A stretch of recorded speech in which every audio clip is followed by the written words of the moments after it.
This is another situation of didn't need a transmission. We're going to save this lady $10,000 versus the highest quote that she got.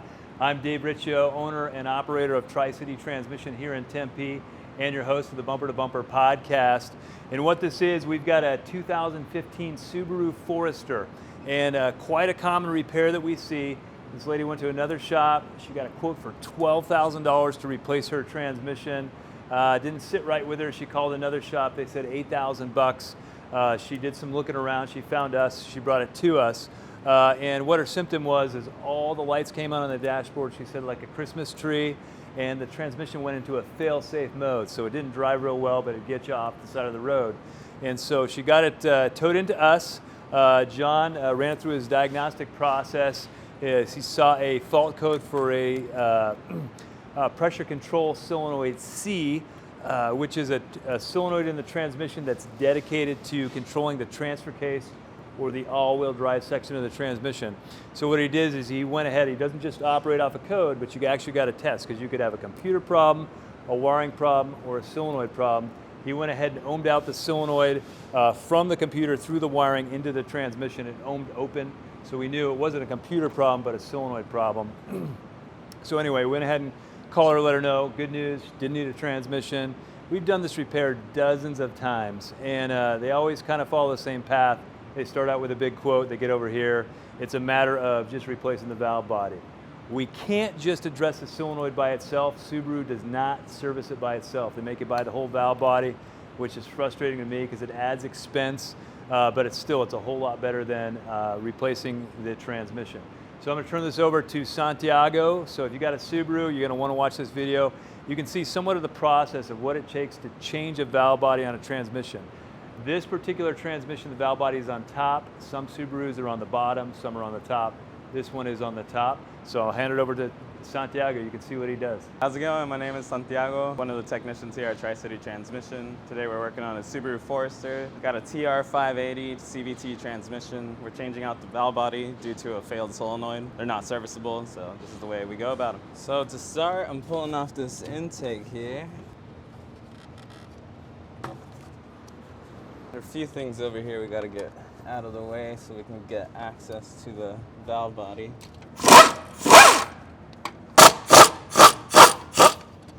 Taking out this mount and the mount bracket down here.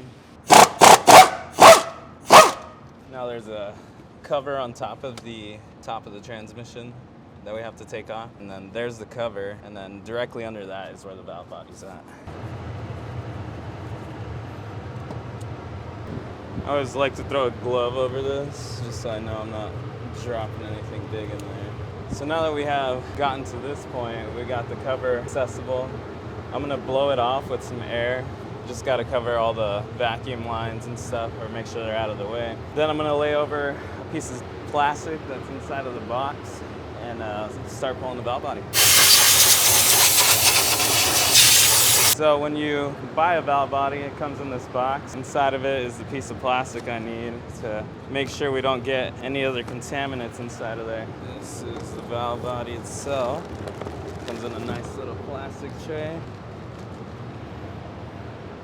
So this is the poncho. It's what Subaru gives you with the valve body so that you can lay it over the top of the car and make sure you don't get oil on top of the motor or, just the engine bay in general.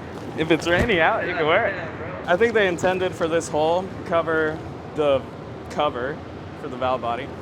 But I usually just fold it in half and layer it over everything. Because I tend to just get the front dirty over here, not necessarily, anything up top. Now that everything's covered, we can focus in on just taking off the valve body. There's a little bit of wiring on top we need to move out of the way. So I'm just breaking all the bolts loose so I can get it with my little impact. Makes it easier. Things on there pretty good. So this one just needs to get out of the way. So now we got to pop it open, which is probably one of the harder parts. Now at this point, you get the cover out of the way a little bit. And there's a yellow connector down here. It's hard to see, but you got to get that off before you can take the cover off. There it is. So now the cover can come out. We're going gonna take the harness off and clean this up. So now we can see the valve body sitting right in there. There's a few 10 mils to take out, and then it pops right out. So this is the valve body here, and all these little arrows point to the bolts that we have to take off to remove the valve body. So here we go. I like to put them in a magnet just off to the side. All right, so now we just pull it out. Make sure we have enough room and just get it out.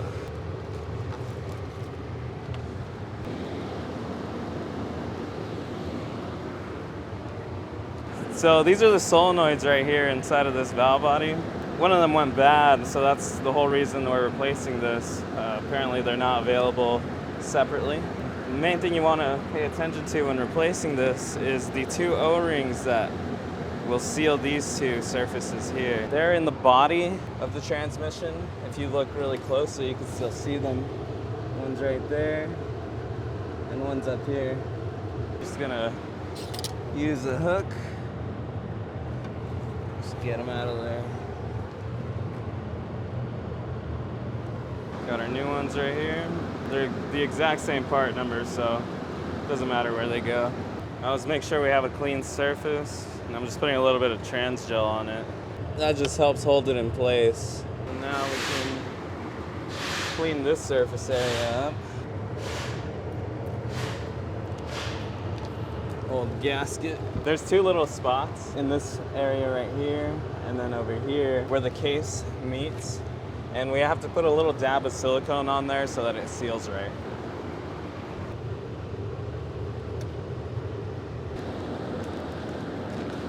So it goes this way.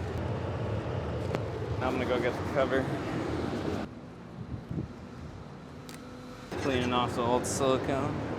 All right, new valve body time. It's the new one. It's just like the old one.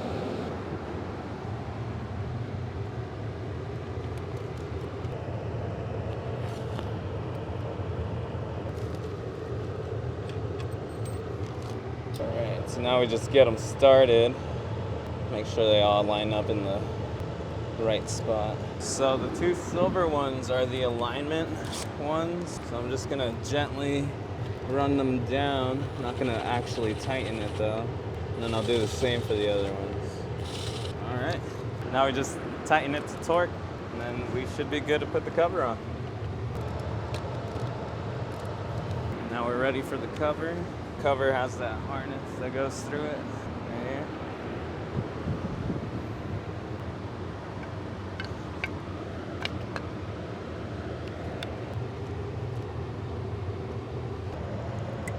There we go. All right, cover's back on it. Now I can get this out of the way.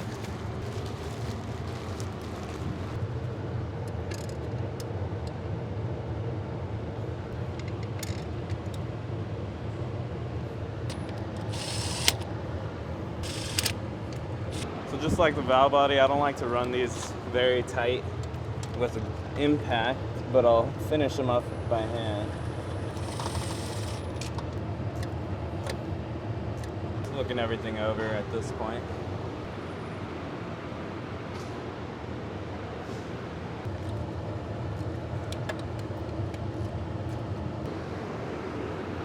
Cover goes on.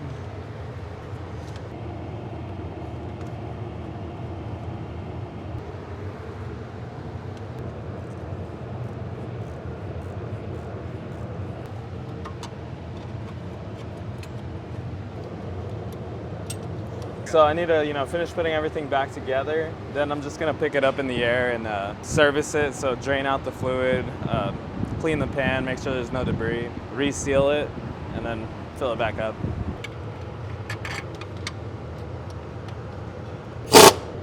So now at this point, I'm gonna pick it up, drop the pan, drain the fluid, put fresh fluid in there, and then wrap it all up. Now that we have the valve body changed out, we want to make sure we have clean fluid in here. So we're going to take off the oil pan and put a fresh bead of silicone on there too. Start knocking some bolts out. Got a lot of fluid in there. Somebody put a washer on top of a washer on this plug, so there was 2 on there. This one looks like the original one. Put a new washer on that. All right. Now I gotta separate that.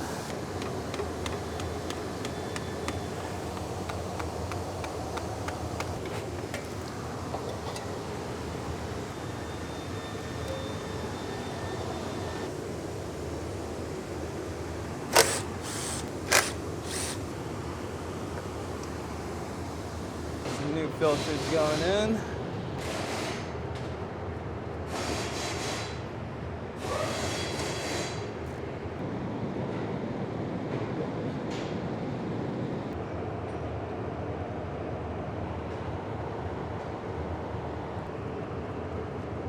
It's probably one of the first tools I've ever bought. This little driver. So with silicone, I like to tighten it a little bit, but then I like to let it sit for a while and then tighten it after about 20 minutes at least. That way it can have something to compress and it actually seals really good. And there we go. Tighten this up. Cool. Now we just fill it with fluid and we're done. You have to fill it through the side. There's a drain plug over here. Yeah, you basically fill it until it starts coming out. Then you turn it on, run it through the gears, and put it back in park, and then set it back to that level.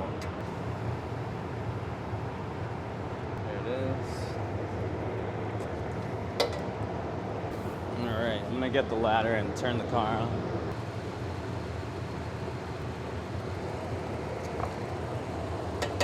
So now we know it's at the right level. We'll run it in gear for about 15-20 minutes, drain all that fluid, keep flushing it until we've used out about 12 to 15 quarts, or until the fluid comes out really clean, and then we're good to go after that.